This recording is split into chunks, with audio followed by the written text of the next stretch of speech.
Oh, todo mundo da rede aqui. Eu deixei tudo assim, ó, direitinho. Não, já. Foi. Agora fecha de novo. Então, agora eu preciso fazer de novo a homenagem do Ney. Ney, se você estiver assistindo, esse evento também foi inspirado nos eventos que você fez aí no Brasil, sempre colocando o profissional da cartomancia, trabalhando as questões a partir de nós, profissionais, desde o campo jurídico, a formação, a prática profissional. E como eu tive a sorte, a honra de participar desses eventos, dessa experiência, do que é bom, a gente reproduz, o Rui conversando se inspirou nessa participação que eu tive em poder criar esse evento de hoje. E aí, falando sobre isso, eu lembrei da Carta da Lua, que aqui na Europa é feito como honras e méritos. E lembrei da minha experiência profissional, onde nós falamos anteriormente, que aconteceu do cliente, eu já vi isso, não é historinha não. Abre a porta, eu tenho que entrar, ninguém pode me ver aqui. Quer dizer, a cliente estava louca da cabeça dela, porque não podia ser vista na loja esotérica para consultar um cartomante. E outros amigos profissionais que tinham dois perfis, esse aqui é para a família, esse aqui é para o tarô, e que atuavam profissionalmente atrás de um pseudônimo para poder escolher essa entidade. Então, a gente tem o quê? Uma profissão marginalizada, totalmente jogada à margem, que todo mundo procura com uma vontade, onde poucos, como você falou, que tem tomates para subir, que frequentam ou que praticam isso, não é? Então existe essa exigência de esforço que você tem que ter para assumir a sua profissão, ela já indica em que lugar que nós estamos, na margem. Isso vai ser discutido a partir da próxima mesa, e eu queria, inspirado por isso, né, trabalhar essa questão de honras e méritos na Lua. E como é que eu fiz essa pequena fala que eu vou falar para vocês?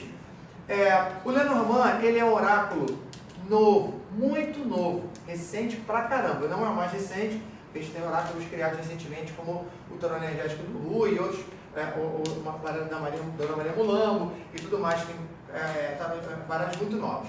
Mas ele não deixa de ser novo, porque foi criado no século XIX.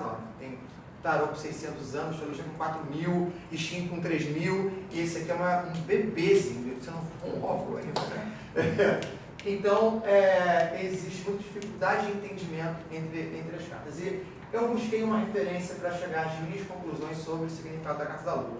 Os poemas que foram colocados nas cartas. Em um momento da história, quando o Lenormand, que foi primeiro produzido como um jogo de tabuleiro em forma de baralho, para juntar duas coisas e ser utilizado ludicamente por todos, o dono, o criador do Lenormand, morreu no ano que lançou. Então, esses direitos autorais ficaram soltos por aí. Até que chega um momento que os fabricantes de cartas se apropriam desses direitos autorais e reproduzem o baralho no momento de criação, um boom, de que o Jean falou até aqui, de produção de baralhos cartomânticos aqui na Europa. E aí, o que eles fizeram? Como era comum escrever nas cartas, a gente fala assim, o baralho é sagrado, respeite o baralho, você não pode escrever nele, baralho é papel. E esse papel, ele ganha um sentido quando tem um símbolo escrito nele. Eu me aproximo dele. E eu preciso estar à vontade para trabalhar com ele. Como a irmã falou da questão de bater na carta, jogar, isso não é nem maltratar o baralho, é um desrespeito a tudo que está acontecendo ali. Não é isso que eu estou falando do consulente pegar de qualquer jeito o baralho, mas a gente está à vontade para utilizar como uma ferramenta da forma que a gente precisar. Como não tinha muito papel na época que se fazia, escrevia-se no baralho. Então, passaram a produzir baralhos com o significado das cartas impresso neles. E isso fizeram no Lenormand na forma de poemas. E eu peguei esses poemas, que estavam em baralhos do século XIX até o começo do século XX, usei como referência um livro maravilhoso que tem no Kindle Unlimited, que é Lenormand Symbolism. É do Louis, alguma coisa que eu não lembro o nome, eu li há pouco tempo, está ali no meu... depois eu passo para vocês de referência. E ele faz justamente isso. Quando eu li, eu falei, cara, esse cara fez o que eu fiz. Começou a comparar poemas e, através dali, extraiu o significado. E vocês podem ver hoje, a partir dessa comparação, o que é significado produzido a partir de um olhar atual e o que é resgate de significado produzido naquele momento. Né? E eu cheguei a alguns conceitos básicos da Carta da Lua, que foi o quê? Honra está em todos. Honra é aquilo que norteia o segredo dessa carta. Junto colocaram os méritos, né, que são termos que estão interligados. A partir daí, sucesso profissional e reconhecimento público. Alguns apontam para a fama, que isso aqui vai dar mais ou menos a mesma coisa.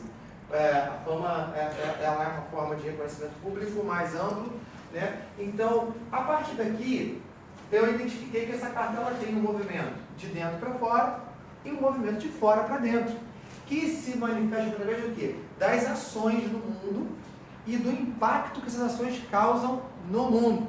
E como esse impacto retorna para o seu agente. Olha que interessante, a partir daí eu estou olhando honras e méritos. Honra, uma atitude digna, que exalta a dignidade, não é que é uma atitude exemplar, onde você só tem o bem, e esse mérito, né, ele vai estar ligado a tudo que for produzido a partir dessa postura honrada, elevada, moralmente ideal, vamos dizer assim. Então, a gente está observando aqui que essas honras e méritos já produzem um tipo de ação que não se limita a um indivíduo. Ele tem que ter o quê? Um reconhecimento do coletivo. Ou pelo menos de alguém ou de algum grupo que esteja nas cercanias ou no ambiente do ator e do agente que está fazendo, que ele tem que ter o retorno do outro. Né? Então, honras e méritos. Para esse movimento, olha só, ele já faz o quê? Expande a atuação dessa pessoa, gera uma relação com o coletivo, esse coletivo se identifica ou é afetado por essa relação e ele retorna para o seu agente, né, o produto, o impacto disso, na forma que quer que seja. Aí só por isso já digo o seguinte, eu vou fugir de dicotomia do positivo e negativo, que é o que eu tento sempre desconstruir dos meus alunos. Desconstruir não quer dizer que vocês não possam usar isso. Tem pessoas que usam o positivo e o negativo para trabalhar com polaridade. Eu não acho isso uma coisa muito útil, porque quer dizer assim, se tiver mais cartas positivas ou mais negativas, eu estou dizendo que a vida, porque o oráculo, isso eu pego até do lei também, né, que o oráculo é uma representação da vida, ela é mais positiva, menos positiva, ou ela como ele é normal, 12 cartas positivas, 12 negativas e 12 neutras, ela é igualzinha? Não, não é.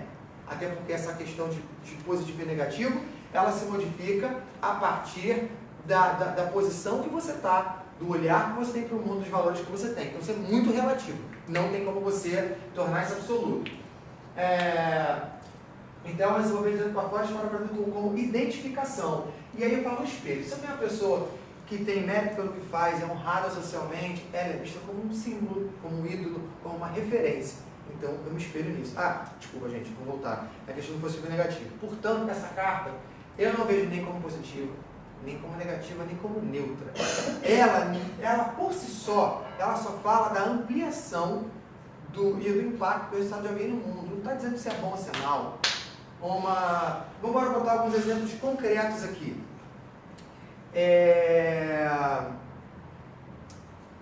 Alguém que tenha promovido... Ih, gente, está cheio de exemplo na cabeça, tanta figura pública fazendo coisa aí, e eu acabei dando um branco agora. Mas eu vou a partir do campo da política, por exemplo.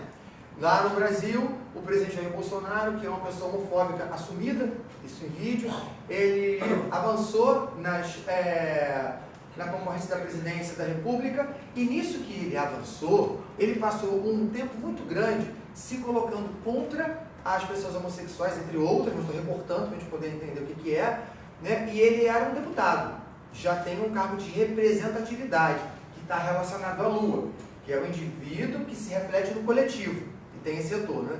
Conforme ele foi avançando, houve um aumento da curva de ações homofóbicas no Rio. Eu passei por elas, de pessoas pararem com carro, eles falam assim, aí viado, vai morrer, hein? Bolsonaro está chegando. E por mais que isso não implique numa ação de violência com essa pessoa, você fica com medo, você passa já a olhar. Um amigo meu estava correndo na Barra de Tijuca, o cara acompanhou e falou viado para ele, acompanhou, parou no sinal e falou isso. A partir dali ele não sabia o que fazer. Ele estava sozinho, ele volta para casa, tem medo de voltar e a pessoa me pegar. Continuo para frente, se eu for, tenho medo de sofrer um ataque. Então, não foi ele que fez isso, veja bem, mas o seu discurso, né, todo o conjunto de símbolos que ele construiu, valores que ele construiu à volta dele e que ele verbalizou como sendo bons para ele, quer dizer, se refletiu naquela pessoa que conforme ele foi conquistando um grande cargo na sociedade, ela se sentiu legitimada a fazer aquilo. Olha que interessante. Então a Lua, ela mobiliza, ela gera um movimento. É um centro gerador de ação, mobiliza toda uma massa que está ali à volta. E aí eu botei a Lua como espelho, eu me identifico no outro, e quando eu falo de representatividade, eu estou falando de símbolo. Então esse símbolo ele vai trabalhar onde? Não é no racional. Ele vai trabalhar no emocional. Por isso, eu tenho os sentimentos, a Lua como representante de sentimentos profundos. Então ele toca a nossa base essencial. Então tudo que a Lua toca no jogo, ela vai criar uma relação emocional profunda, consciente, ou uma relação inconsciente, que mobiliza ações sem eu nem perceber que está acontecendo isso, né? E aí ela é realizadora de desejos. Você não faz pedido para o Sol, mas faz para a Lua. As noites de São João do Brasil, você faz pedido para namorado, bota negocinho no mel, bota papelzinho na água. E tem um caso muito icônico, que eu sempre digo esse exemplo daqui de Portugal, do Porto, meu amigo Bruno, que teve uma frustração afetiva muito grande, estava muito mal, mas cheio de amor. E saiu numa noite de verão e olhou para a lua, uma lua muito bonita, que eu lembro dessa lua até hoje, prateada com uma luz forte, falou assim: Lua, eu amei tanto e fui tão prejudicado, eu tenho tanto amor no meu coração, o que eu faço com isso? Eu estou sofrendo, esse amor é para ser vivido com alegria, porque ele é genuíno, ele é de verdade, só que a pessoa que eu amo não serve para ser amada. E começou a chorar: eu quero tanto amor de verdade. 7 dias depois, ele conheceu o Miguel, um rapaz canceriano, signo da lua, grisalho, com 20 e poucos anos, cabelo prateado, a marca da lua, e até onde eu soube que eu perdi contato com ele, já estavam 15 anos juntos.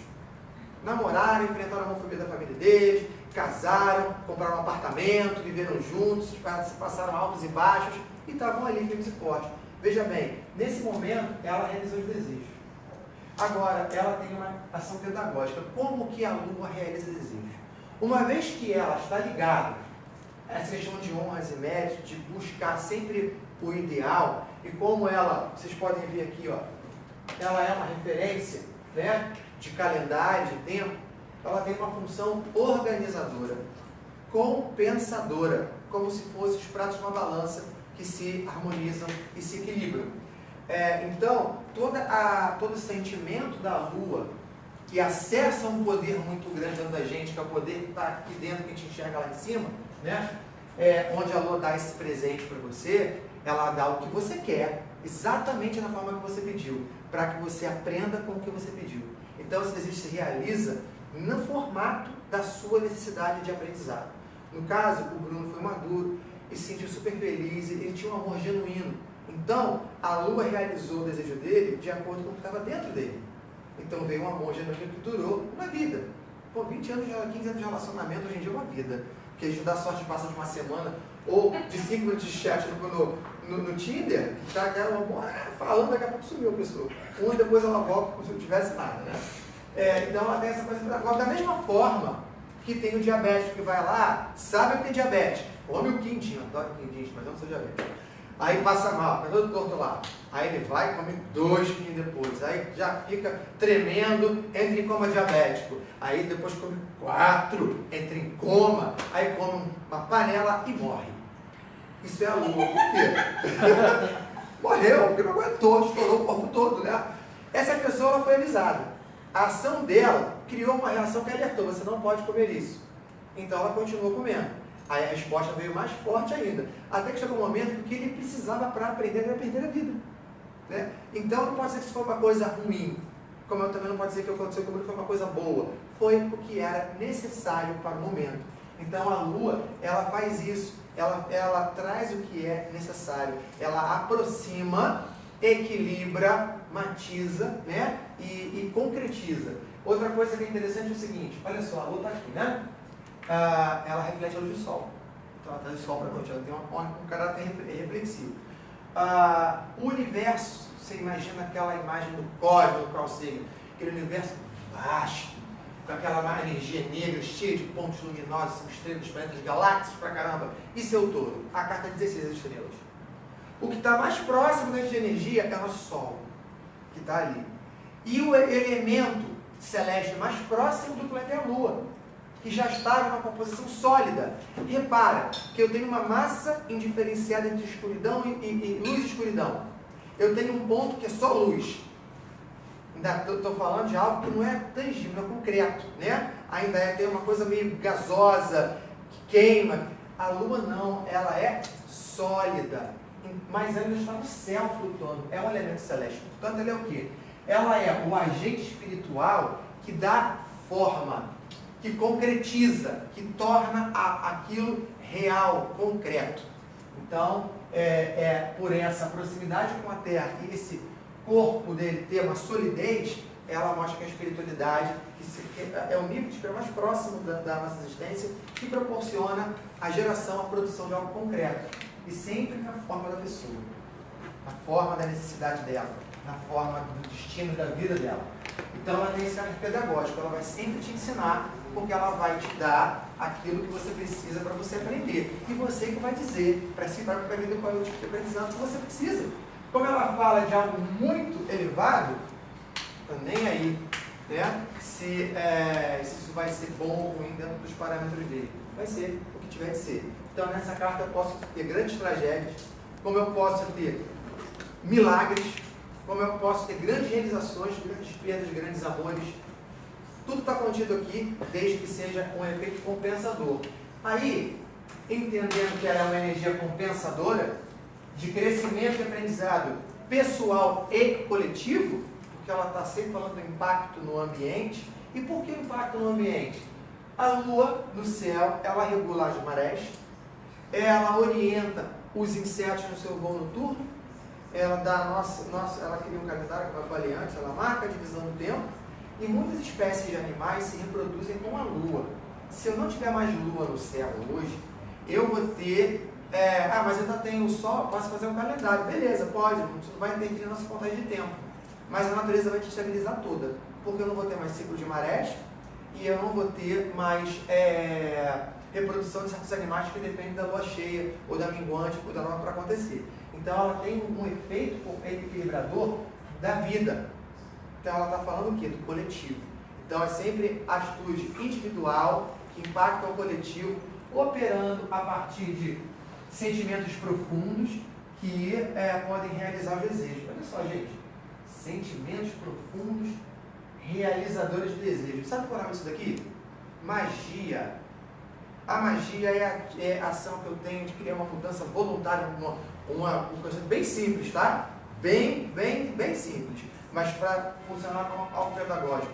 É uma ação que eu crio uma mudança voluntária na vida. Então, eu crio na minha cabeça, concretizo, manipulando, canalizando, modelando as energias do meio. Eu falo que o mago, ele é um grande artesão, que ele vai modelando essas energias da forma que ele quer, da forma a sua vida, e ela acontece. Então nós somos mais artistas, né, e artesãos do que propriamente cientistas, vamos dizer assim. Então, eu estou vendo que essa carta também funciona pelo princípio da magia, porque ela é um elemento divino que proporciona a concretização, né, a realização da forma da energia. E é através dela que a nossa vontade pode acessar essa energia criadora e fazer com que tudo que a gente quer nasça, produza no mundo. Então, ó, fama. Vamos botar fama. As pessoas que têm fama sabem que não têm uma vida mais normal. Porque o ato delas existirem, estarem colocadas nessa posição de figura pública, já vai criar uma reação, né, do coletivo que vai interferir na vivência plena dessa pessoa. Então ela está ligada ali. Então, olha só, a fama ela vai estar alinhada com a consequência de resultados concretos e seu impacto no meio refletido e retornado e sentidos profundamente pela pessoa. Né? A pessoa que se alinha no coletivo, ela acaba se estendendo muito, se ligando nessa grande rede. Ela não vai ter mais uma possibilidade de viver plenamente, de forma mais livre, vamos dizer assim. Então, nessa ativação de três, essa lua é a balança que equilibra as coisas. Ela é a justiça que, com a espada que segura na mão, ela corta a cabeça do inimigo ou ela condecora o cavaleiro, tornando-lhe cavaleiro. E ela é o que a gente chama de karma, conceito tão distorcido, conceito tão mal trabalhado hoje em dia. Tudo é kármico, relacionamento kármico. Aí as pessoas falam assim, muitas pessoas que jogam carta, ou que vão para a consulta, ou que vão aprender, usam o termo relacionamento kármico para poder atribuir isso a uma obrigação que foge do dever deles, que é um destino irrefutável e que por isso eles não podem evitar, tem que viver isso. Aí aquele relacionamento abusivo que você apanha, mas está obcecado, ele é kármico, não tem como me libertar disso. Sai fora de fazendo rock kármico. Então, mas karma não é isso, karma é ação e reação. Eu adoro a explicação que a minha professora da Nova Acrópole do Porto, professor Torsor, deu pra gente. O Dharma, ele é uma linha reta. O Dharma é a verdade pessoal. Então o Dharma é quem você é. E quem você é o seu destino. Então o destino do Giancarlo Schmidt é ser Giancarlo Schmidt. Só você pode me dizer qual é o seu destino. Só você pode dizer para mim quem você é. Para ele saber quem ele é, ele precisa descobrir quem ele é, se limpando de todo o atravessamento de normas sociais, expectativas do meio para dizer isso. E a partir daí, quanto mais ele for ele mesmo, melhor ele será. E o karma, o que é? Ele é as consequências das escolhas que a pessoa faz, que aproximam ela daquilo que ela é, trazendo realização, contentamento e fluidez, ou afastam gerando dor e perda. Né? Então, isso é karma, isso está muito alinhado com a Lua. Essa questão dármica e kármica. Descobrir quem é na essência, planificar-se nisso, assumir isso e, através do karma, fazer escolhas que vão tentar sempre buscando esse alinhamento da minha vida, do que eu produzo nela, né, com aquilo que eu sou. Então, assim, a Lua vai ser essa carta realizadora que condecora, que traz o merecimento, a honra e o mérito. Por isso, eu acho que ela representa a nossa profissão. Primeiro, nesse momento que a gente tem aqui político, que essa carta também fala da política, são os próprios representantes do povo escolhidos ali, são os deputados, os governantes, aquela coisa toda, né? Como ela fala disso. Então, a questão da política na nossa área é o quê? O ser cartomante é um ato político. Quando você fala, eu sou cartomante, porque você está transgredindo uma opressão. Que vocês falam, que a sociedade diz que nós somos charlatões, que nós somos mentirosos, que a gente está aqui para poder enganar e tirar dinheiro dos outros, portanto nós não temos que ter lugar nenhum. E joga a gente para o canto, apesar de ir lá de noite, né? E na pontinha do pé procurar nossos serviços. Então quando você fala assim, eu sou cartomante, você está forçando a criação de um espaço, de um reconhecimento e uma legitimação da profissão. A Lua como esse momento nosso. Segundo lugar, a Lua como a relação consultor-consulente. A carta reflete aquilo que a pessoa precisa saber e o cartomante narra para ela e traz essa consciência, devolve ela a ela mesma, né? Devolve ela aquilo que ela é. Então, se a gente fala de impacto de uma pessoa no outro, eu estou falando de Lua. Então, eu acho que a carta, no meu olhar, dentro da minha linha de raciocínio de entendimento, é a que reflete mais a nossa profissão e o que acontece dentro desse relacionamento consultor e consulente está aqui na carta da Lua. Está sempre fazendo o quê? Criando um elemento compensador, mostrando a pessoa que ela não consegue ver, né? Ampliando, afirmando aquilo que ela já sabe, mas está insegura e dando, mostrando para os caminhos que ela tem para fazer as escolhas que ela precisar para a vida dela. E eu vou, assim, pegar um gancho, né, dessa questão de mostrar de honra, de política e tudo mais, abrir para duas, três perguntinhas aqui e já a seguir a isso, chamar os nossos convidados aqui para ver se quiserem até vir, já podem vir. Régia, Diogênia, Tânia, Jean, deixa eu esvaziar a plateia todinho para cá. Depois a gente precisa falar um pouquinho sobre isso, tá? Podem vir. Vocês têm alguma dúvida em relação à Lua, ao simbolismo dela, ao Lenormand, que vocês queiram colocar para eu poder falar com vocês?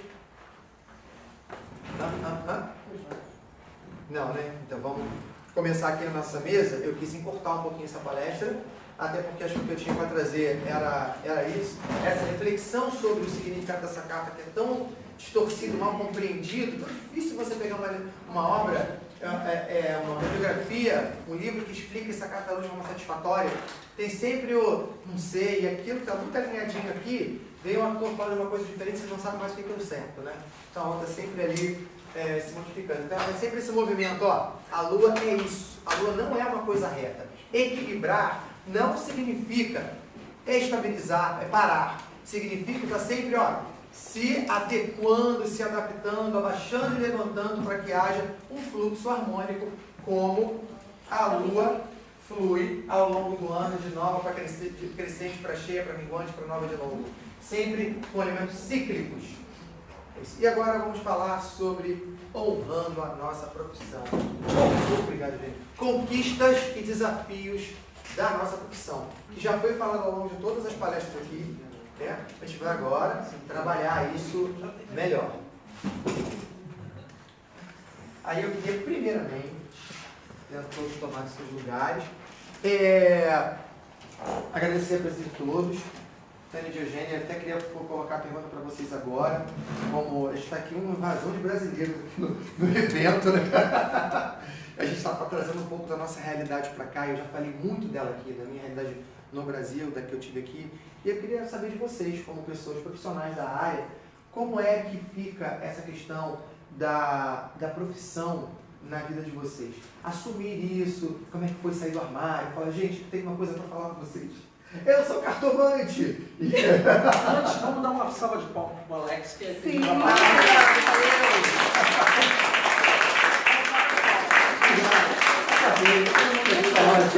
Dentro desse contexto português aqui, né? Que aqui já tem uma outra pegada, uma outra cultura. Eu queria saber de vocês como é que é isso na vida de vocês. Então, como é que é? Não é.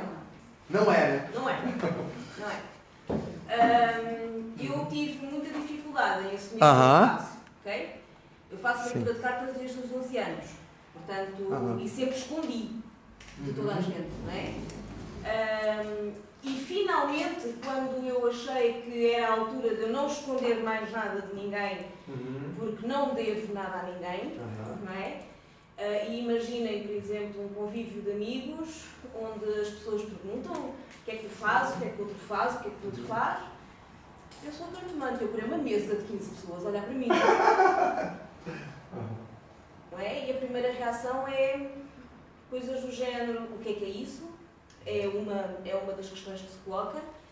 Outra questão que me colocam é, a sério? Não é? E depois há aquelas pessoas que perguntam, ou que elas não expressam, mas o olhar delas manifesta claramente que onde é que tu deixaste a nave?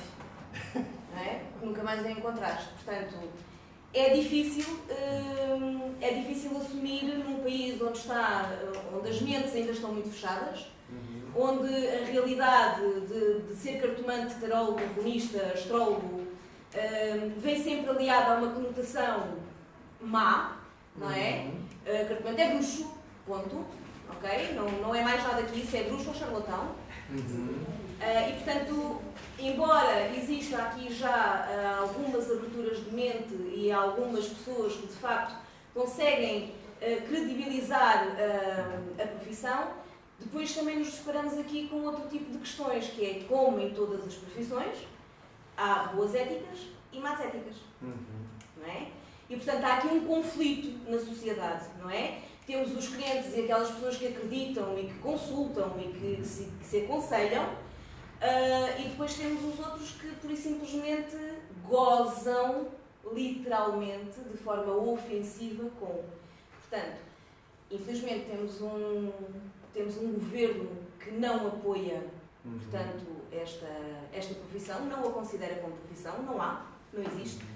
Se tu analisares os cais das profissões em Portugal, não existe. O mais aproximado que tu tens é astrólogo e similares, não sei o que é que eles entendem por similares, porque podemos tirar daqui inúmeras ilações, ok? Mas não há, a profissão não é reconhecida. Tu queres descontar, coletas-te como um prestador de serviços. Tão simples quanto isso. De que serviços? Não interessa. Portanto, o próprio governo acaba por desacreditar a profissão, não é? Invisibiliza ela, né? Tem uma invisibilidade ali na. Por isso é que eu te digo, não é. Cartomante em Portugal, não é. Por isso, simplesmente. Eu iniciei, a minha formação foi um bocadinho diferente. Comecei há mais de 20 anos na astrologia, e a astrologia aqui em Lisboa é que é conhecida, no resto do país não é. Portanto, e aqui a astrologia em Lisboa é conhecida por 2 ou 3 nomes de renome que toda a gente conhece. E foi sempre uma atividade que fiz nas escondidas também. O grupo de amigos, que vinha recomendado por um grupo de amigos, por aquele amigo que é do amigo, e portanto fiz sempre isso como uma atividade paralela. Tendo uma profissão, por várias profissões que já passei, mas fazia sempre isso como uma profissão paralela. só me dediquei a isto de corpo e alma há 6 ou 7 anos atrás também. E é a mesma coisa, é assim, a gente somos mal recebidos, mal reconhecidos, temos as N conotações de bruxos, disto, daquilo, de macumbeiros, como a gente já ouve todos os dias na sociedade, e depois quem quer exercer uma coisa com ética, com profissionalismo, a gente leva todos os dias com o barco da sociedade que faça-me isto, ou faça-me aquilo, ou faça-me assim. Lá está as questões que as pessoas todos os dias veem tudo, você tem um dom, e aquelas explicações todas, portanto, há aqui um mal na sociedade e no povo em geral, uma má cultura do que é cartomante. Engloba-se tudo. Claro que eu agora vou falar na minha prática diária, eu trabalho 60% em sites, eu trabalho em 7 sites ao mesmo tempo, e 40% dos meus clientes são presenciais e recomendados por outros. Nos sites, então, a loucura é total. A loucura é total. Aí ultrapassamos os limites de tudo o que vocês possam pensar, imaginar e ouvir. Que alguma vez nunca pensei ouvir tanta barbaridade na minha vida. Tem exemplos que a gente pode nem dar publicamente. Tem coisas que eu posso dizer publicamente, senão vocês iriam ficar muito escandalizados. Perguntas que vocês não queriam imaginar que alguém vos supõe fazer. Mas porquê? Porque não estão a ver a cara da pessoa. Eu não estou à frente do consulente, porque eu numa consulta presencial eu não ouço aquilo. Mas como eu estou escondida atrás de uma câmara, é muito fácil fazer a pergunta mais bárbara, mais inusitada e mais estúpida e às vezes até mais porca. Isso, porca, principalmente. Porca, principalmente. Então é assim, pronto. Aí a gente somos pior que lixo. Atrás de um site a gente somos pior que lixo. Porquê? Porque o público tem uma ideia de que nós estamos ali para servi-los. E eles têm que responder qualquer coisa. Eu tenho que responder qualquer coisa. Aquilo que ele quer ouvir já a gente sabe. Mas somos muito mal catalogados. Muito mal catalogados. Somos tratados quase como se fossem os ratos, digamos assim, da Carta 23. Nossa! É verdade. Que associação forte! É Caramba! Estamos ali para os servir e temos que servir dentro daquilo que as pessoas querem ouvir, com uma má informação de que todos os dias a gente vem isso aos nossos ouvidos. E você enfrenta isso, você peita falando, eu sou astróloga, sou cartomante. Eu ainda há 2 dias confrontei um senhor com isso, porque o senhor queria que eu tinha um dom, tinha que lhe satisfazer a vontade, porque eu tinha um dom e tinha que lhe satisfazer a vontade de dar uma consulta gratuita. Eu disse assim, o meu dom é praticar todos os dias, ser uma boa profissional e estudar todos os dias, porque pago centenas de euros todos os anos em informações e tenho que ser boa profissional naquilo que faço. Eu não tenho dom nenhum, o senhor tem um dom igual ao meu. Estude, pratique, vai chegar lá. É fácil. Mas se nós cartomantes que estamos do outro lado, não elucidarmos o povo em geral, eles vêm todos os dias com isto para cima de nós. Você tem um dom, tem que me atender porque eu estou com um problema e você tem que me atender de graça. Eu assim, eu tenho um dom igual ao seu. É assim que eu respondo às pessoas. Porque você pode praticar tal qual como eu pratiquei ao longo dos anos. Ninguém nasce ensinado de coisa nenhuma. Vai ser engenheiro e depois eu acabo por dizer, não vai ao médico, chega lá e diz-lhe que também tem um problema que está doente de uma consulta de graça. Não diga, não olha.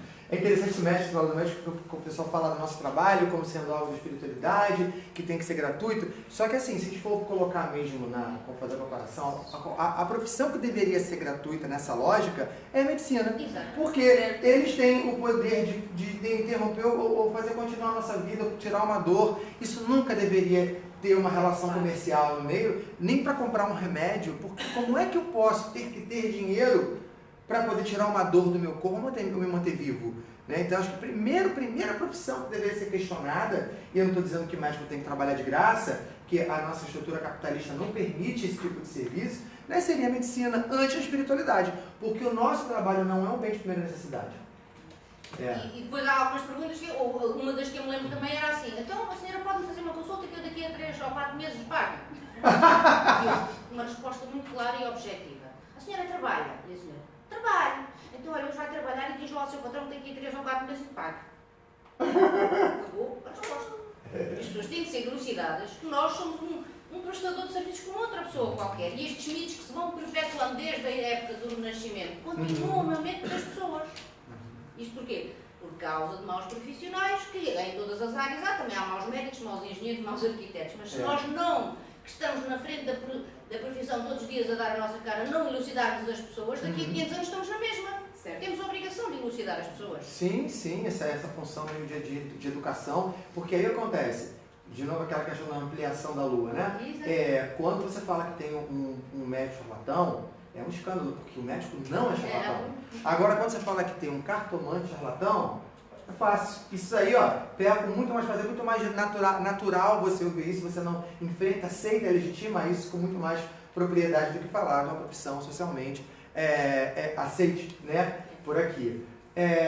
Só que, peço desculpa interromper, só que repara uma coisa, da mesma forma em que os profissionais em Portugal são desacreditados, existe uma nova era de bons profissionais, de excelentes profissionais, que estão em crescimento, que estão em verdadeira evolução espiritual, que dão tudo de si e que não têm qualquer tipo de apoio, não existe suporte, percebes? E não passa só pela sociedade, passa pela alteração de mentes, e certo, o Giancarlo hoje fez-nos um trajeto de séculos até que as coisas mudassem. Sim. A simbologia mudou, acompanhou, a linguagem igual. Sim. E a mentalidade, não é? Eu acho que isso é o mais difícil de mudar. E eu acho que é esta a grande luta, a grande frente que nós enfrentamos nesta profissão em Portugal. É o ganharmos espaço, o vincularmos a profissão a bons profissionais e fazermos isto crescer. Mas para isso tem que haver uma alteração de mentalidades e mudar é muito difícil. Até porque se você vê a mídia é uma grande construtora de identidades, é uma grande construtora de conceitos, formação e uma grande formadora de opinião. O nosso espaço na mídia é no entretenimento. Então nós estamos sempre ali no signo da semana, no conselho do dia, ou então é um espaço que a gente tem que ter, porque é através dele que a gente tem visibilidade. Outra coisa que a gente tem ali é como a Lua também amplia, ela amplia muito, ela torna o que está pequeno, sensível e observável pelo coletivo. Né? Então esse espaço ele é fundamental, mas ainda assim não é adequado. Porque a gente está colocado numa posição de descrédito, de lazer, de brincadeira. Tanto que a gente fala assim, um jogo de cartas. Eu vou jogar, você vai jogar para mim, eu jogo para você. Está aí colocado assim, não é mal isso, o problema é como se entende isso, né? E eu queria falar um pouco com a Régia também. A Régia, ela é a híbrida, né? Que teve a experiência profissional no Brasil e agora tem alguns anos em Portugal. E como é essa transição, Régia? Como é que você viveu essa sua atividade como terapeuta e tudo mais no Brasil, aqui em Portugal? Qual a diferença que você sente? Como é que você vê isso? A minha entrada em Portugal foi muito facilitada porque eu já era conhecida. Vamos combinar que eu tenho um crédito. Muita coisa. Eu falei que eu cheguei 10 anos adiantada. Porque eu já vim com uma, tipo assim, as pessoas não conheciam. O meu trabalho chegou primeiro que eu. Então, quando foi anunciada a minha vida, foi bacana, eu fui muito bem recebida, o trabalho foi muito bem aceito, porque isso já estava implantado aqui. As mesas radiônicas já estavam atuando em Portugal. Quanto à profissão, é o que eu estava falando sobre aquela coisa da intuição e estudo. Eu acho que é a mesma coisa. Por exemplo, hoje existem os sindicatos, né? Existem os sindicatos que, embora a profissão não seja reconhecida, a gente tem como agregar e pegar realmente uma habilitação. E concordo quando você disse que cada vez melhores terapeutas estão vindo. Sim, o povo, tipo assim, está emergindo, estão se qualificando, mas ainda, assim como em todas as profissões, a gente tem aquele pessoal, né, que faz um cursinho no fim de semana, vem se achando, criando, bancando banca, subindo, a gente falando, gente, que isso? Que tolo, que bobo. Será que não vê o papel de bobo que está fazendo? A gente que já passou por essa fase, você não precisa ver o papel de bobo que está fazendo? Mas sei lá, eu acho que tem que realmente se filiar. Por exemplo, a BRAT. A BRAT é uma associação que eu represento. O terapeuta que passa por uma associação, falo da BRAT porque eu conheço a BRAT, tá? As outras eu não sei bem como funciona. Eles exigem que você tenha pelo menos 200 horas de curso em uma atividade. Entende? O tarô eu não sei onde encaixa, o baralho eu não sei onde encaixa, mas eu sei que ele tem diagnóstico. Tem caixa de diagnóstico. Então é interessante, de repente, também, eu não sei se existe uma associação de tarólogos, mas existe uma associação de terapeuta que acolhe tarólogos como profissão, como técnica de anamnese, como técnica de diagnóstico, de indicação, inclusive. Então, quer dizer, eu acho que a gente também tem que procurar esse nosso lado, né? E acrescentar. Tarólogo é tudo, ele tem tudo, ele tem informação, ele é o que liga, né? Ele faz a... Olha o magão ali, ó. Ele faz a Tá ali, ponte, né? Então é a gente olhar esse mundo que precisa, se unir das coisas que precisa e juntar esses dois, e usar a inteligência. E não vê só o lado ruim, não. Tem um lado bom, tem muita gente boa aí, gente. Cada dia a gente melhora. O joio de trigo, né, gente? A gente tem que se agarrar nisso. A gente precisa pegar e Nossa, exaltar, vida, né? Foi o que tá nos nossos desafios, benefícios e conquistas. A gente precisa pegar essa parte boa e colocar em evidência. E também falar dessa parte ruim, vamos dizer assim, que é dificultosa, porque ela é mais evidente. As dificuldades no nosso meio são mais evidentes. Claro. Tem gente que tem, por exemplo, você é uma pessoa muito bem sucedida na sua área, você é um exemplo perfeito disso. Você já não tem dificuldade de se colocar no mercado, porque você tem um mercado seu. Muita gente, beleza, mas uma pessoa que está se iniciando para construir um mercado dela vai ter dificuldade, porque ela não tem espaço, ferramenta, legitimação para isso. Tem que fazer um esforço muito grande, dar a sorte de encontrar uma roda da fortuna que joga você. Para eu construir esse mercado, eu também passei por isso. Passou por isso, né? Passei você por teve isso. essa dificuldade de você. O médico pode ir para a associação de médicos, botar um anúncio na revista, na televisão, a pessoa vai gostar. Foi uma terapeuta e uma taróloga, uma cartomante, né? E para assumir que eu trabalho com ferramentas energéticas? Gente, eu sei o que vocês estão falando. Até com o conhecimento que eu tenho no meu trabalho, eu ainda sinto. As pessoas trabalham com o quê? Eu trabalho com mesa radiônica, eu sou professora. Que isso? Eu sou bruxa, pronto. Explicou, né? É isso.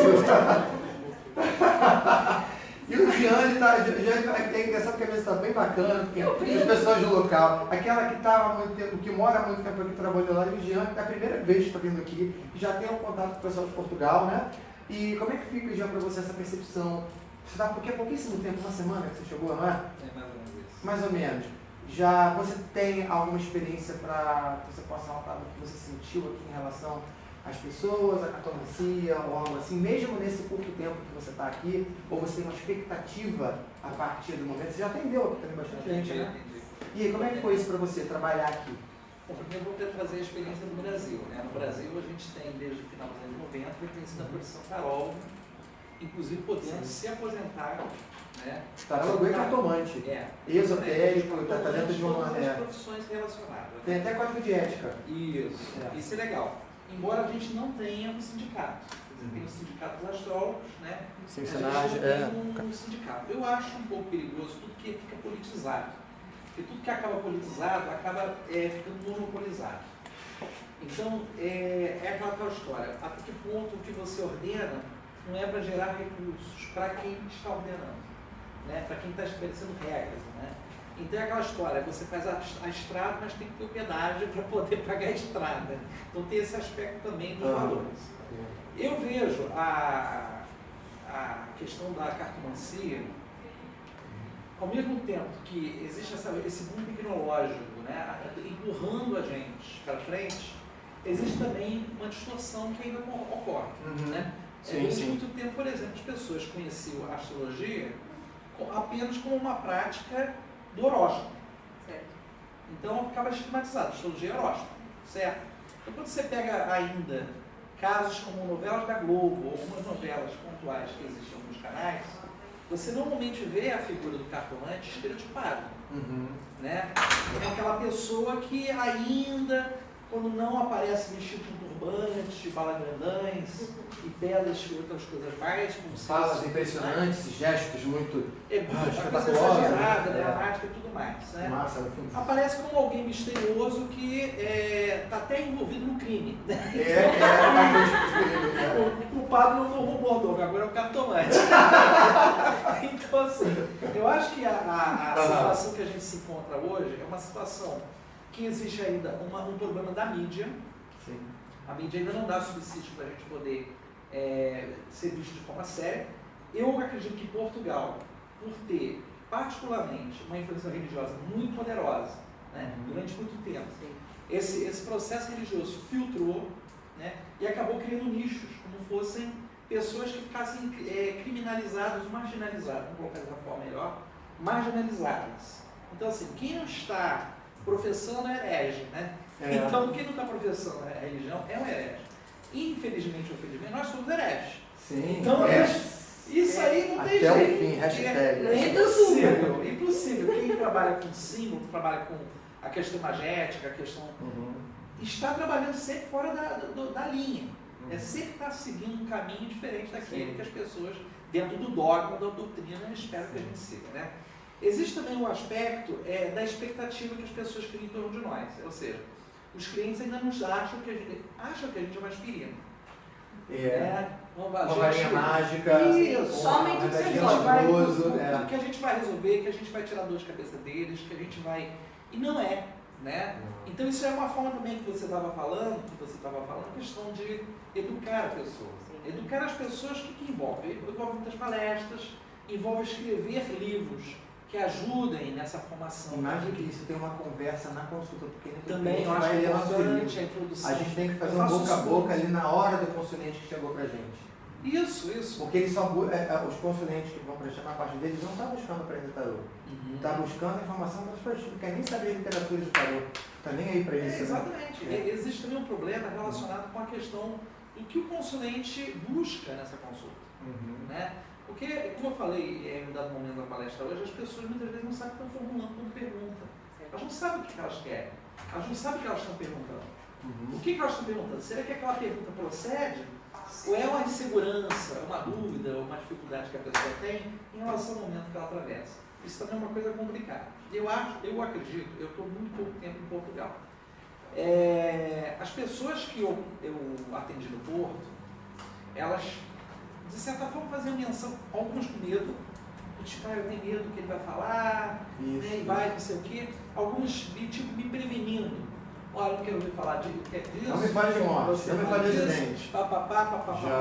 Né? E eu sempre apontando, olha, o contexto que vai aparecer, porque eu estou trabalhando de uma forma mais dinâmica, diferente do que eu trabalho lá no Brasil. Eu sempre mostrando que o contexto que estava ali se apresentando tinha a ver com o momento da pessoa em relação ao futuro próximo, né? O que a pessoa poderia fazer em relação ao futuro próximo. E sempre pontuando, olha, você é quem deve ter consciência como agir, como pode agir. Mas eu acho que as pessoas, independente de Portugal, ainda acham que o oráculo é uma muleta. Sim. Ou seja, acreditam que vão ter que se apoiar no oráculo para resolver as suas vidas. E aí fica aquela vicissitude. Para quem é oraculista, maravilha. Ganha o seu dinheiro, realmente é um retorno, mas para quem está do outro lado, passa a ser também um condicionante. Ou seja, você acaba transformando o oráculo na tábua de salvação para tudo que você faz na vida. Você perde o respeito. Porque você abre, por exemplo, quem trabalha aqui com o cara, você abriu aqui o método. Tá? Se você, logo a seguir, faz a mesma pergunta, usando o oráculo, tentando burlar o oráculo vai te dar uma pernada. Porque eu penso que o oráculo, ele é um processo analítico. Eu acho que dar pernada nem é um problema. Simbolicamente. Ele vai falar a verdade. Não, a pessoa está dando pernada, né? O que eu quero dizer pernada é o seguinte, se você fez a pergunta, ele te deu aquela resposta. Tá. Se você vai perguntar exatamente uma coisa, usando um outro mecanismo de pergunta, ele vai confundir. Certo? Eu sempre falo, a primeira resposta é que você deve levar em consideração. E xingue. Tá? Então, esse tipo de coisa é importante também, porque a gente precisamos ficar atento como esse consulente se porta, né? Como ele vai reagir diante da situação. E problemas todos nós temos, tanto o consulente como o praticante. Exatamente. Todos somos humanos, nós sofremos, temos dor de barriga, temos noites de sono perdidas, mas a gente, nós somos tradutores. Sim. Né? Se somos tradutores, nós somos mediadores de uma situação. Né? Mediadores, perfeito. O mediador, assim, ele leva, que nem uma pessoa pega um livro de um escritor estrangeiro, ele não é o escritor, mas ele vai traduzir o livro, certo? Ele dá caminho, se ele usa uma palavra errada, se ele usa uma expressão idiomática errada, ele pode mudar o contexto daquele sentido ali. Isso pode acontecer. Isso é uma coisa que eu também me preocupo, tá? Porque aquilo que foi dito em um dado momento, acho que foi com você, ruído de comunicação, tá? É uma coisa muito comum em consulta. Porque se você não é explícito, né, você acaba criando uma atmosfera de confusão na cabeça do consulente. E às vezes você sendo explícito, essa confusão já se cria pela expectativa que ele tem ali. Resistências. Eu dei uma consulta para uma cliente esses dias, falei uma coisa para ela, ela falou assim, estou muito triste com o que você falou, joga de novo, tira outra vez. Ela falou isso umas 15 vezes até terminar a consulta. Ah, mas em Portugal é... Joga de novo, joga de novo, É joga prática de novo. comum, porque o povo não está habituado a não ouvir aquilo que não quer. Sim. Exato. Não está habituado, Mas não você tem que é? pegar no colo. Certo. Mesmo que E ela então- queira ouvir não seja realidade, né? Certo. E então, não, está errado outro baralho, a mesma pergunta. E há que colocar ali um travão, não é? Não. Esta é a resposta. Tem a história do que, para mim, assim, na minha experiência pessoal e de estudo, quem utiliza isso eu respeito, mas a história de confirmar é você dizer que a primeira resposta não tem certeza. Vai conseguir o emprego sim. Vou tirar a confirmação aqui. Não tem confirmação, tá dito. Agora, se eu falo assim, qual é o seu nome, Tânia? Eu falo, confirma de novo, seu nome é Tânia mesmo? Faria sentido essa pergunta, né? Certo. Agora, vejam, eu vou fazer um comentário e levar outro ponto que às vezes não se fala muito. Nós falamos do advento da psicologia como sendo um elemento fundamental para uma maior aceitação do oráculo, para uma conquista maior na mídia e uma popularização maior disso. Beleza. E aí a psicologia ficou terapeutizando, conversão de termos científicos ali, que cobriu mais do que outra coisa. Eles ficam sempre explicando tudo pela psicologia. Só que nós, como mediadores, e trabalhando com símbolo, com linguagem, primeiro lugar que a gente teria que ter na nossa profissão é da comunicação, de teoria da informação, de modelos comunicacionais, entender o que é um emissor, o que é um receptor, o que é um meio, uma mensagem, um ruído. Isso passa batido, porque você quer falar de selfie, sombra, individuação, que a pessoa não sabe nem o que é isso, arquétipo e inconsciente coletivo. E aí isso gera o quê? Uma desinformação do consciente que fica assim, cara, eu fui no tarólogo, ele é ótimo, olha, eu estou impressionado, ele fala muito bem, o que ele falou para você? Não sei, mas ele é ótimo. E indica um monte de gente para lá. Porque ele ouviu coisas que ela já ouviu na televisão, né? E aí, isso deixar essa dica da questão de estudarem a comunicação, o que é a comunicação. Porque a psicologia que você vai aplicar ali, ela só acontece a partir disso. O que é ler um símbolo, o que é comunicar esse símbolo. Esse percurso, a informação está na vida do consulente. Ela vem através do oráculo com uma linguagem rebuscada, difícil, que é o símbolo, que vem para cá dito por nós e sai através de um filtro nosso para o outro. Olha só esse percurso, como essa informação sofreu perdas, ganhos e modificações. E aí a gente fala que a comunicação se faz no receptor. Então ela chega na cabeça dela ainda, passa por outro filtro. E outro filtro que tem outra expectativa e tudo mais, né? Posso fazer uma acréscimo disso aí? Existe uma situação que ocorre, porque essa história da linguagem, ela tem uma sazonalidade. Se a gente pegar, por exemplo, os ocultistas, não há muita diferença do advento da psicologia para o advento do ocultismo. Sabe por quê? Porque quando os ocultistas, homens, se apropriaram dos oráculos, eles passaram a criar um tipo de condicionamento de linguagem. Sim. Ou seja, eles fizeram, através lá do Atópico de Belan, né, o Comelê, essa turma, Levia, né, o enfim. Essa turma dizia o seguinte, olha, o tarô é uma ferramenta que veio dos antigos egípcios, foi salvo, né, e todas as pessoas precisam, então, a partir de agora, né, se curvarem à maestria do tarô milenar. Ficou esse tipo de estigma, né? E aí criaram-se vários livros dogmáticos. Sim, Você só pode aprender tarô através do rito dentro de uma ordem. Você só pode aprender tarô. A história de você só pode cortar a carta com a mão direita ou a esquerda. O pessoal normalmente fala da esquerda, eu falo para cortar com a direita porque eu quero tudo que é paradinho. Só pode, tem que usar, não pode usar o tarô se for estiver grávida, não pode usar o tarô no dia santo, não pode tirar o tarô no domingo. Ora, não pode um monte de coisa. Aí tira, sai o mago na primeira leitura, o tarô está fechado. Fechado o quê? Está fechado a cabeça do cartomante. O que é isso? Fechado. Porque essa história de fechado, se as cartas estão na mesa, você interpreta a qualquer momento. Então não existe. Fechado Você se fecha. Então, assim, a gente não pode atribuir à carta uma situação que você está com competência de de ler ou de traduzir. Sim. E isso é muito importante, porque a gente fica colocando o oráculo como um ente. Isso. Que ele vai sair da gaveta, ele vai tomar forma e vai agir por nós. E nós damos vida ao oráculo, porque assim, o símbolo está através da nossa psique. A gente dá vida ao símbolo. E falando de símbolo e psique, a gente está falando de elementos coletivos, queria, cada um se quiser colocar um comentário sobre isso e jogar isso para vocês. Primeiro dar o início disso. A função social do oráculo. Então a gente está falando, saindo do campo do consultório individual, falando do social. Ela existe, a gente não fala muito. Quantos empresários não fazem mesa radiônica para abrir os caminhos para a empresa deles? Quantos empresários nos contratam para jogar carta, para validar a decisão deles na empresa, no investimento da economia? Um cara de frango para comprar ou não um terreno. Então, no momento que nós estamos atendendo políticos, empresários e pessoas com poder aquisitivo que mobilizam, nós estamos afetando a sociedade. No momento que a astrologia vai para a televisão, que um dos maiores sites que tem o Personagem, que eu escrevo para lá também, ele abre assinaturas, ele está investindo dinheiro naquilo, que está gerando movimento, está movimentando a economia.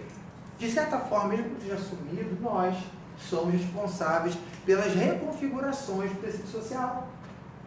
E isso não é muito falado. Vocês percebem isso? Querem comentar alguma coisa sobre essa questão da função maior, né? Como o tarô ocultamente vai mobilizando, mexendo, desconfigurando a sociedade? Eu acredito que existe essa movimentação, Sim. mas ela é muito abafada. Sim, total. Nunca nenhum administrador de uma empresa vai dizer, seja quem for, vai morrer com ele ao túmulo.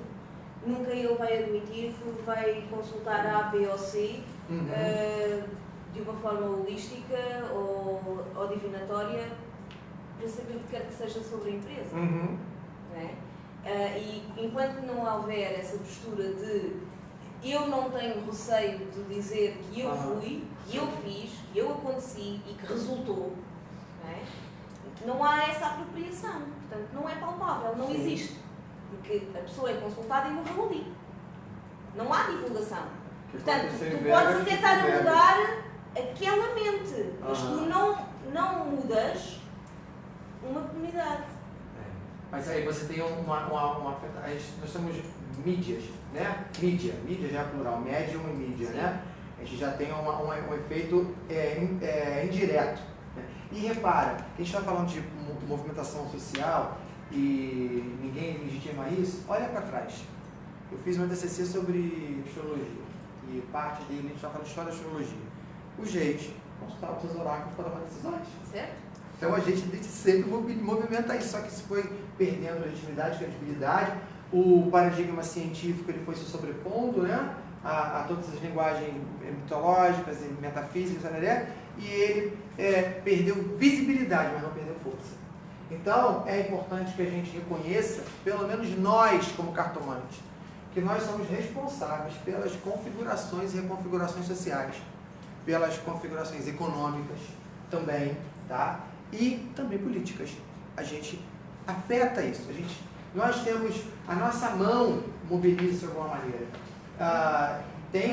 Fala. É preciso tomar um bocadinho de consciência de que eu às vezes tenho um papel muito elucidativo nas minhas consultas, porque vejo logo o que é que o cliente quer de mim. Sim. E tento logo fazer uma abordagem de elucidar estes mitos que se perpetuam de boca em boca e de dezenas de anos e dezenas de anos. Portanto, é preciso que cada profissional, dentro da sua área, também elucide as pessoas, aqueles que são profissionais e que realmente trabalham com ética, elucide cada cabeça, porque se eu elucidar uma cabeça, essa cabeça é capaz de elucidar 10.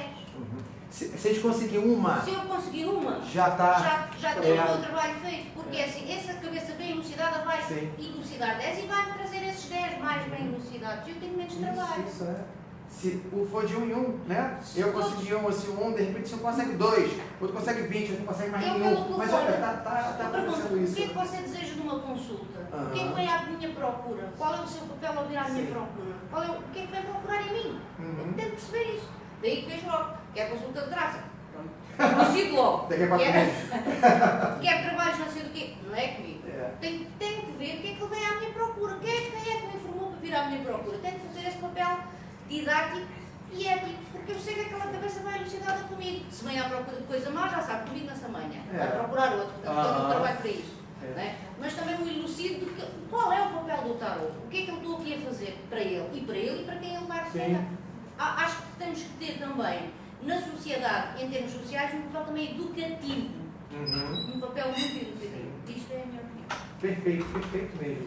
Se vocês têm mais um tempinho, vocês também estão com hora, né? Para poder. Ó, são 7h02. Nós encerraríamos o evento agora.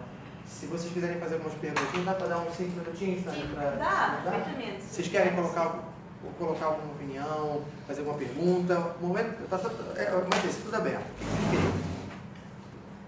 Eu quero. Fale, menina, por favor. Bom, nas minhas práticas de tarô e de cartas, Sim. eu costumo fazer o seguinte. Eu pergunto à pessoa, você é destro ou você é canhoto? Se ela diz sou destro, eu tiro com a mão esquerda. Eu vou lhe dizer por quê. O fato da pessoa utilizar a mão não habitual, não dominante, faz com que ela também saia um pouquinho do medo, das suas preocupações, da sua manipulação mental, sabe? Então eu peço que ela faça isso, mas é por causa desse movimento, sabe? Não tem a ver com mistificação. Quebrar esses condicionamentos, né? Aquele condicionamento, porque muitas vezes, até nós mesmos, nós vamos tirar um tarô, pedir um colega para tirar, porque eu não tiro para mim, eu sempre peço a um colega. E nós ficamos assim, na dúvida se eu quero essa ou essa. E o ato de tirar com a outra mão, ele quebra isso.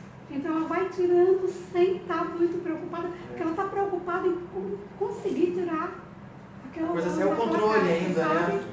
Outra coisa que a gente tem que virar o acaso, né? Aquela coisa que está ali virada das cartas, é uma coisa que você perde o controle. Para complementar isso, pensa numa pessoa consulente maneta. Sim. Maneta. Também, né? A pessoa não tem mão. Como é que ela resolve isso?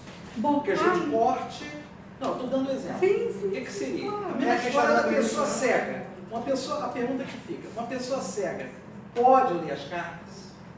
Pode, claro. Liana, porque o sim está dentro. Liana, se ela estiver vendo, um beijo, Liana, para você.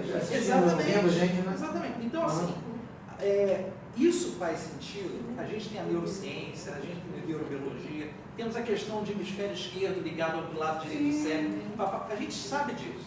Mas para funcionamento oracular, ele transcende o aspecto fisiológico. Ele é além.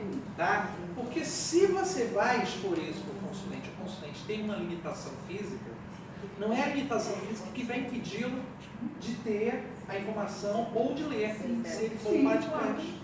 Isso é só um exemplo ilustrativo. Por isso que eu gosto, às vezes, a pessoa corta com uma mão, ela agora corta com essa aqui. Ou então corta com a mão que você quiser, para deixar a pessoa mais à vontade, porque às vezes a própria necessidade leva a pessoa a reagir dessa forma. Tá? Desculpa. Não, beleza, perfeito. Eu queria. Alguém tem mais alguma coisa para colocar para gente aqui? Algum comentário, alguma pergunta? Então, eu queria agradecer a todos a presença. De novo, né, a gente precisa ressaltar isso. Esse momento ele é muito importante para nós, como profissionais, estudantes, curiosos. Está escrevendo mais uma página da história da cartomancia. Essa reunião de pessoas é uma reunião para discutir aquilo que é indiscutível. A gente está ocupando um espaço, tá, para poder falar disso. E sempre que possível, eu acho que seria muito legal se houvesse movimentos, por exemplo, palestras em locais públicos. Ocupar espaços públicos, praças, jardins, para falar, levem seus alunos para contar ali. Eu faço isso naquela história do Rio de Janeiro. Vou dar aula na sala da cidade, vou dar aula na casa do arpoador, na praia já dei aula. Então, aquele pessoal que está ali fora está ouvindo. Teve gente que já se aproximou e eu deixei participar. A gente precisa sair do armário, quebrar esse armário, né?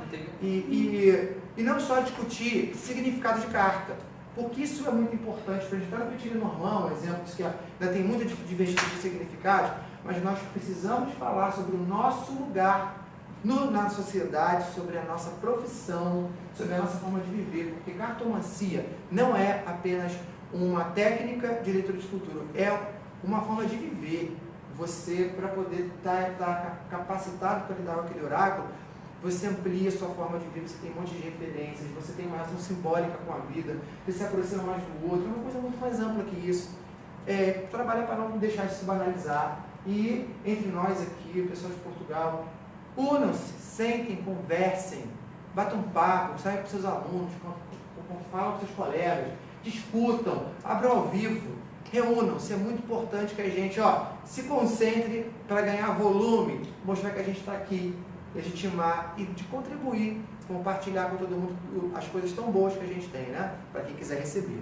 Então, muito obrigado a todos vocês que estiveram aqui. Muito obrigado. Obrigado por assistir. E até o ano que vem. Vamos tirar uma foto coletiva, gente?